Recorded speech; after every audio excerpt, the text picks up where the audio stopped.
Hey guys, Nick here. Welcome to the Omniverse of Nick's next Walking Dead story, the second part, the finale. What if Rick or the Whisperers found or saved Rick? This is part 2 of the finale, and before we begin, be sure to smash the like button and subscribe to the Omniverse of Nick, and check out the About tab and homepage so you don't miss anything the past, present, and future of the Omniverse has to offer. With all that said, let's begin.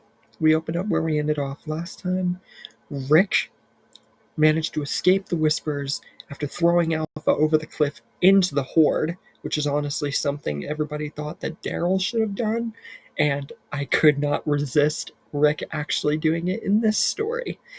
And running with Alpha's shotgun as fast as he could away from the Whisperers, just as far as he could run, and Beta getting in his own, psychotic, crazy state, as if he wasn't crazy enough as a juggernaut. He's in that state he was in season 10, and leading the Horde and the Whisperer army. Everybody at the gates of Alexandria suddenly hears someone yelling, and hears someone running. They all go, and they cannot believe who they see. Rick Grimes, with a shotgun mounted over him, is running at the Alexandria gates as fast as he can. Nobody hesitates. They book open the gates, and everyone, I am telling you, every single person just jumps towards the gates to greet Rick. Maggie, Tara, and bunches of thousands of others greet Rick at the gates. Aaron and Gabriel are the next two, and then Carol getting Daryl out of the woods even though he had not been out there that long. They cannot believe that they are seeing who everybody else is seeing. Daryl goes in for the most heartbreaking reunion that we all want to see canonically between Daryl and Rick. Carol is next, and then Michonne, who thought that Rick was freaking dead. And Rick explains everything, but he has lots more to explain. For now, he was kidnapped by a group or saved by them. He's killed their leader. He ran to warn everybody and the fact that he is alive and to rally the groups. But he does want to reunite with his family first before any of that. So he tells them not to worry for now. Plus, it took him a long time to escape running and not so much being kidnapped, so to speak. So it's like, just hold on for now. A much younger Judith, basically the Judith that we saw in season 9 before the time skip, is who Rick reunites with. And then a very much so baby RJ. Like, I'm talking to RJ we saw whenever he was like, I don't know, 7 or 8 years old in the canonical timeline. Whenever we saw him, like, for the first time, he is like maybe 1 here. So he would be very much so a baby. But he would be born because it would take Rick from being saved or kidnapped by the Whisperers. He would be with them for about, I'd say, a year. So out of that 6-year time skip, only a year passed. So not much has happened. So yeah, anyway, the Grimes family and every single person reunites with Rick Grimes. Then he warns them of the threat that he got away from. These people call themselves the Whisperers, mask themselves literally as walkers, and walk with the walkers. They basically were one with them. And whenever he was supposedly saved or found by these people, he also heard a woman was killed. He's thinking that it's Jadis, because it also involved a helicopter. So he's thinking that Jadis must have been killed by these people, who no one really cares about except Gabriel, which this would break his heart. And it's unfortunate that Rick has to say that, but it's not like he could really say anything else. Plus, he was barely conscious.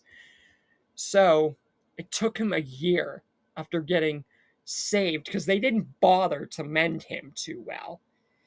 And he was there with them for a year before he was actually able to usurp. The leader called herself Alpha on a huge mountain with a legion of walkers. This is no mere horde. This was a legion of walkers. Plus their group, he killed the leader. So he doesn't know what's going to happen to the group Whisperers now. He was afraid that he was going to end up becoming one of them, or dying in that group, or just dying, period. He didn't even think he was going to be alive to warn his family and the groups that he had become a part of for so bloody long. But he couldn't just pass the chance up to get back to his family.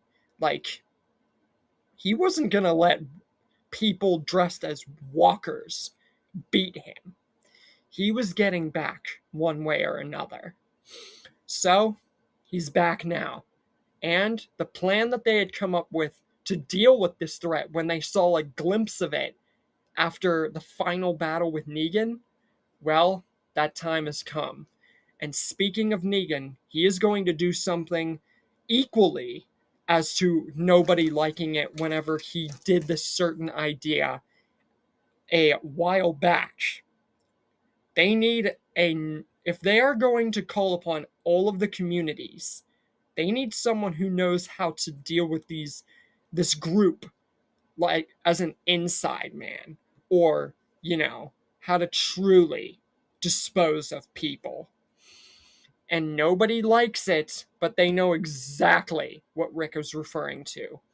And even though they came to understand why Negan was put in that cell, or at least they're starting to understand it, now that Rick's back and he's about to say this, they really don't want to listen to Rick on this again. As a matter of fact, it's what got Rick, Daryl, and Maggie into the situation that they got into, before they thought Rick died. But they hear him out. Because frankly, everyone, including Michonne and Daryl and Maggie, is just happy to see him alive, for Christ's sake. So they hear him out.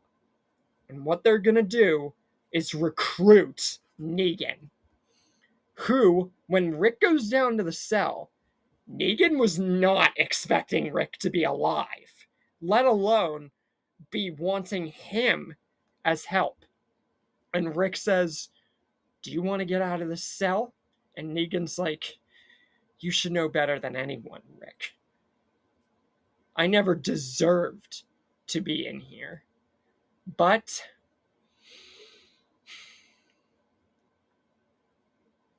call your friend Maggie a very good therapist.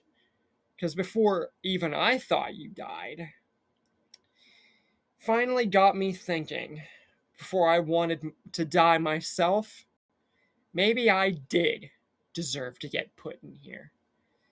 And I guess you could say that wanting to die and dealing with your friend Maggie at death's door helped me see sense. Maybe you're not the total madman and delusional guy of grandeur of a leader that I thought you were, Rick Grimes. Frankly, I'm just surprised to see you alive. And Rick says, "Cut the small talk, Negan." And he reiterates, "Do you want to get out of the cell or not?" Negan's like, "Yeah." And Rick says, "Don't think this is me wanting your help. I came back. I got away from those people, and I'm recruiting you because we need you. But do not think for 1 second that this means we're in debt to you. You are still a monster, and that's why you're in this cell. And by some miracle, you are able to help us, and you give your word, as you've said you've always been a man of, that you will help us and not backstab us when given the chance, maybe you'll have more leverage out of that cell. But until I see otherwise, when we're all done with this, you're going back in that cell. Are we clear? And Rick says, don't think that I can't put you in the same situation that you were a year plus ago. Because if it wasn't because of my own son Carl dying, who I know you respected and loved, a piece of glass would have been the least threatening thing. Just ask an old group, a man who I bit his freaking throat out. Don't think I won't do the same thing, or even worse, to you. And Negan hearing this is just the, like, okay, he's serious. And it makes him think twice about the line that he said so long ago. I messed with that man? I wouldn't have. You know, whenever he saw the video of, like, season 5 Rick Grimes, I wouldn't have messed with that man. Yeah, this right here would basically, if Rick said this to Negan's face that he bit Joe's throat out, he wouldn't have messed with that man. All it would have taken was just like evidence or that, and Negan would be like, okay, I need to get on point with Rick. And Negan's like, sign me up. But there is one teeny tiny little thing first. If I am going to help you. And Rick's like, oh my god, what? Did I not just demonstrate you are helping us? Oh no, I know. There's one little thing first. Give me back my bat Lucille that you left out there from the last place that we had our fight. And seeing no other alternative, and seeing that this is the best way for Negan to cooperate, Rick does what nobody wanted, alongside the fact that Negan's even being kept alive and recruited, and he gives them back the bat. Because they are dealing with a legion of walkers, the Whisperers, and a juggernaut Beta. Negan with Lucille is the last thing that is going to threaten them. If anything, Rick being kidnapped by the Whisperers has given him the sense of, like, okay, if Negan does try something, well, I'll just show him where that's gotten every other group, including his. So yeah, Negan does not scare them anymore. So, Negan, you'd think this would make him feel like a liability, but with a way less nature-exposed Lucille, mended, by the way, to make him cooperate even more, Negan doesn't care. He's just frankly happy to be out of that goddamn cell. And with Lucille in hand, he says, let's go to war. And Rick, with all the communities, I'm talking all of them, rallies together and prepares a big speech. He says, I never thought that a day like this would come. Matter of fact, I didn't think I had a day like this to come. After the bridge, I thought I was going to die. But then I remembered all of you, the people who have helped me get this far.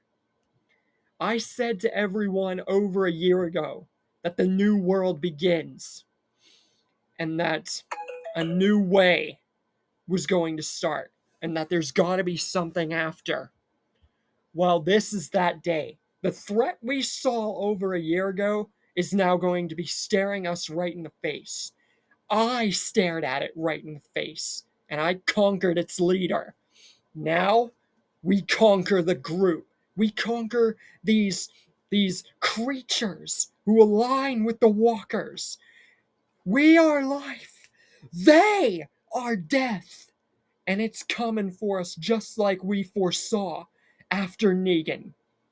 We stand together united against the legion of the unknown.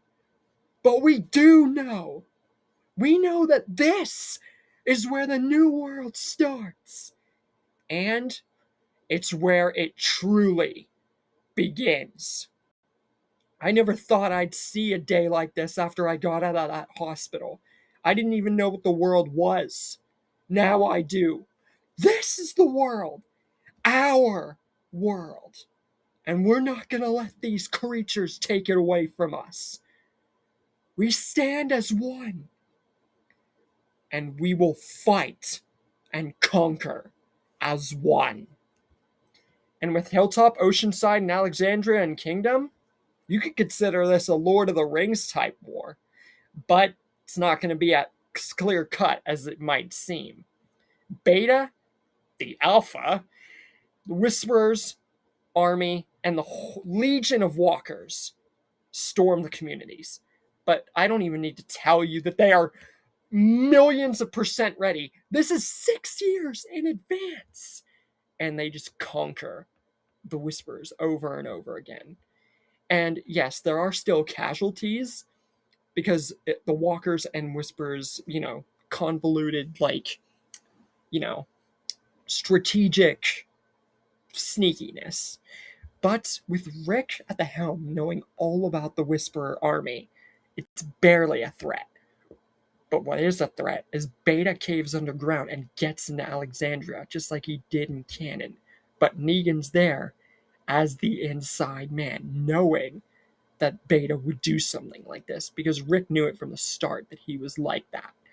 And they have a fight very akin to the comics, but with a better Lucille, a much more potent, strong, and determined Negan, and a much different set of circumstances. Negan's bat breaks, but not before landing a great deal of strikes. But it does break, leaving Negan broken himself.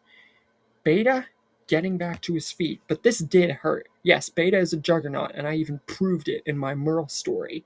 Beta will always be basically one of the top 5 strongest in the entire Walking Dead history. But he still has to take a minute before he composes himself enough to go for a killing blow. But Daryl and Rick double tap and make sure he can't do that. Lydia then decides to pick a side. This is still 5 years before we canonically see Lydia look like this, but the point still stands. Lydia with no Mother Alpha, a crazed Beta, and the Whisperers and Walkers pretty much all getting smoothly dealt with because of Rick being kidnapped by her mother. It just goes to show her that one person can change everything. And she decides to do just that. She turns on the people who she considered a family. Gamma and Francis also go in, because they didn't like Alpha either, even though in this timeline Alpha didn't force Francis to leave her child. But the point still stands. Finally, the Whisperers and the Walkers and everything is dealt with. But Laura and several Pike scene victims, rest in peace to the second one in real life, they are still killed. Rick makes a speech very akin to what he did in Season 8, just like before, and he says, now we know we've won. We have finally won. Daryl will not have met Leah because he wasn't in the woods that long. Maggie still goes off with Georgie, but for different reasons. Lydia grows up, and she's a very good, part of the community. Far, far, far, far, far more so than in canon, because she was younger whenever she joined the group. So we're actually getting more out of Lydia as a good person. No conflicts of character persona with her. Gamma and Francis are actually going to get a bit more involved of the story, even though this is the last you'll basically see of them for this story, because this story actually gave their characters a little bit more to get with. But don't worry, as I always tease, when I show characters who I've never shown off really before do anything, means there's far more to come. And Francis, she gets to actually be around her child, so that's good. We get in touch with Yumiko's group, the fair goes off without a hitch, the Highwaymen are going to actually be in tow with the group and, on their side, and not dead. So the vast majority of Season 9 And basically all of season 10 was the Whisperers. And with them dealt with 5 years earlier, there's almost nothing to talk about.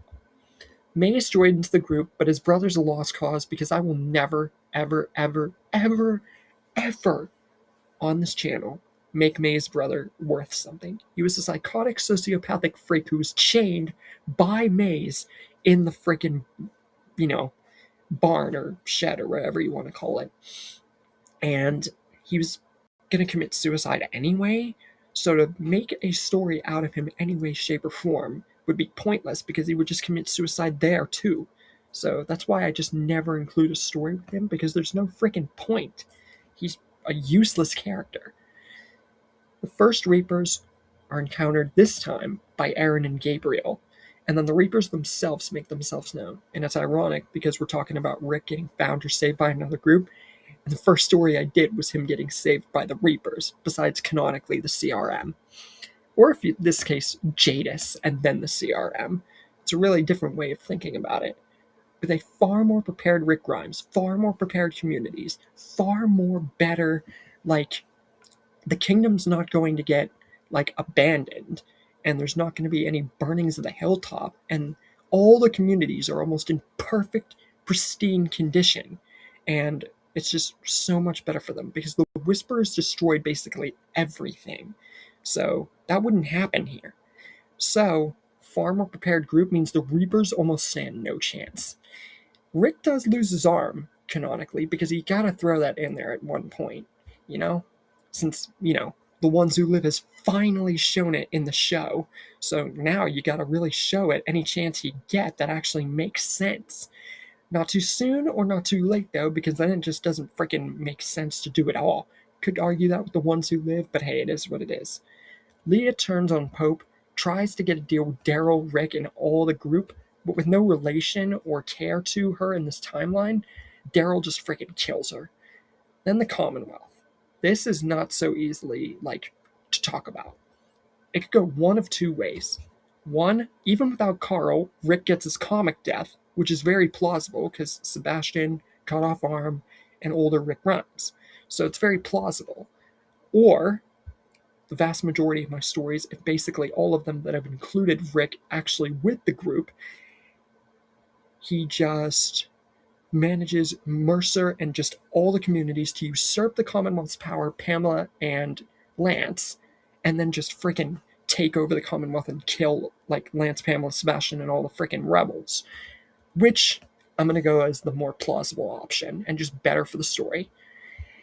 And from that point on, it would just be so far-fetchingly easy, as I've already demonstrated past the Whisperers, that it's not even a contest.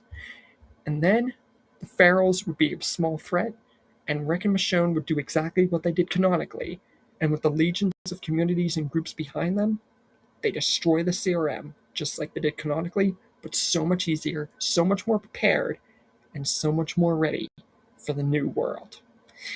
And this just goes to show that Rick getting found or saved by the Whisperers was ironically one of the best things that could have ever happened to him, and one of the best things. So I get that this story might have not have been as long as you guys probably would have wanted, but neither was the Reapers one, and that wasn't intentional. So, what to talk about? The Reapers one is definitely getting remade, but what did this story teach? Well, the reason I had Rick do what he did and basically put the group in a win-win situation is because him getting saved by the Whisperers actually doomed the Whisperers to death. Because, yes, I could have gone the comic route and the show route where Rick was shown the Horde and then is just warned or anything, but Alpha could not, should not, and would have not known half about the group, or if anything, until her daughter was kidnapped. Which, considering this happens 3-4 years before the main storyline, means that they are in no way, shape, or form as prepared, ready, knowledgeable, or anything for Rick's group, let alone Rick Grimes himself. And with his other arm, at least until the Reapers, I wasn't going to go the comic route or go the show route, or go my other stories route. I wanted to make it, like, something pretty freaking cool. So, along with a joke someone made in the comments, along with many others, of when Daryl was shown the Horde, why didn't Daryl just push her off? Well, I took that into factor of what Rick should do in this story to make it above average to what you guys would actually expect to happen. So, with Alpha dead, Beta would go crazy. And with all the kingdoms, meaning the kingdom also, Hilltop, Alexandria, Oceanside, with Rick telling them about the Whisperers beforehand, years before the actual canon attack, and no Alpha, this means the Whisperers are divided and broken. Compared to all the communities that would literally be on point, 1,000-fold with Rick Grimes around? Like, come on. The Whisperers stand absolutely no chance.